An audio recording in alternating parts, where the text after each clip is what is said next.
نرخ ارز. بانک ملی تاجیکستان ارزش سامانی را نسبت به اسعار خارجی برای امروز 14 ایول اعلان کرد. طبق نشاندهی بانک ملی تاجیکستان در بازار ارز کشور 100 روبل روسی 17 سامانی و 10 درم ارزش دارد. ارزش یورو باشد در بازار ارز تاجیکستان حالا 100 یورو برابر 1049 سامانی و 81 درم قیمت دارد.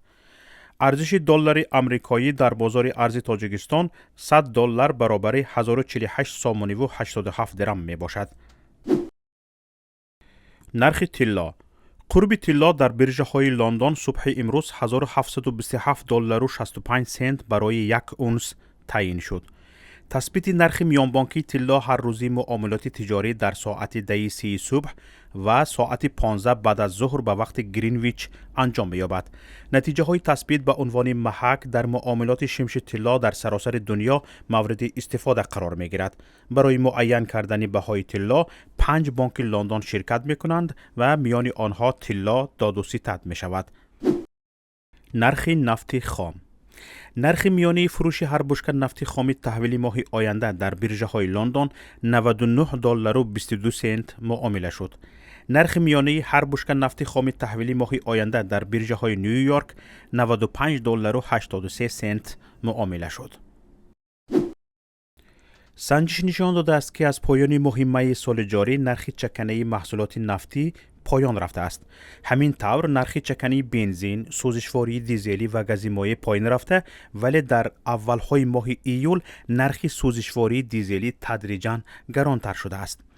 طبق معلومات خدمات گمرک در ماه‌های ینور ایون سال 2022 به کشور 352,100 تن محصولات نفتی به مبلغ 283 میلیون و 200 هزار دلار با نرخ میانه 1 تن اش 804 دلاری وارد شده است که نسبت به همین دوره سال گذشته 90,400 تن زیاد می باشد. سال گذشته نرخ میانه 1 تن محصولات نفتی نسبت به نشان دهنده حاضره 247 دلار یا 44 درصد پایین تر بود. محصولات نفتی در 6 ماه سال 2022 88.2 درصد از روسیه، 5.8 درصد از ترکمنستان، 3.1 درصد از قزاقستان، 1.2 درصد از ازبکستان، 0.6 درصد از بلاروس، 0.2 درصد از آذربایجان و 0.8 درصد از دیگر کشورها به تاجیکستان وارد شده است. در مقایسه با همین دوره سال گذشته امسال حجم استحصال محصولات کشاورزی در تاجیکستان 7.2 درصد افزود، لیکن در برابر این نرخ آنها نیز بالا رفت.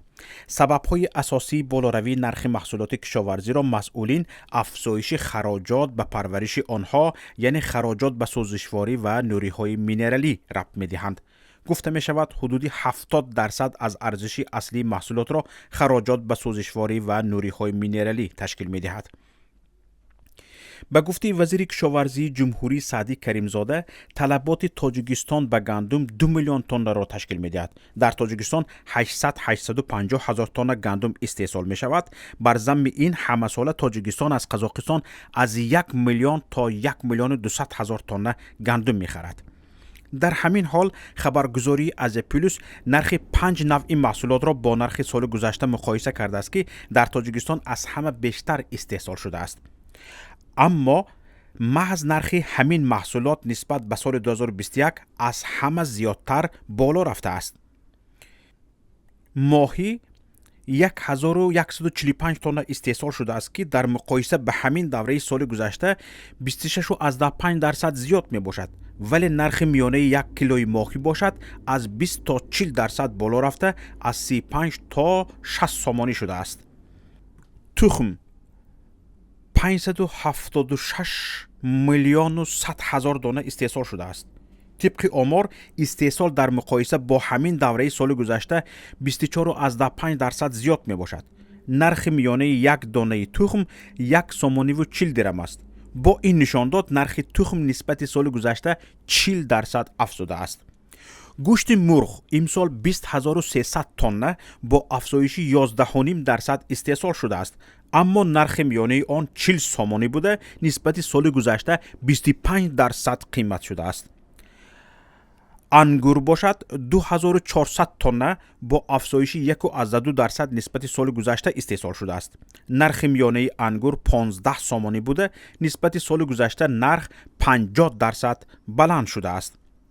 در آمار تاجیکستان 283 هزار تن تربوز و خربوزه با افزایش 7.6% استحصال کرده است. نرخ میانه 1 کیلوی آن 6 سامانی، مثلا نرخ تربوزی 5 کیلویی 30 سامانی می شود.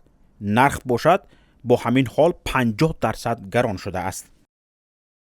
پالاتای حساب تاجیکستان در بانک ملی 1,200,000 سامانی ضرر مالی را آشکار کرده است.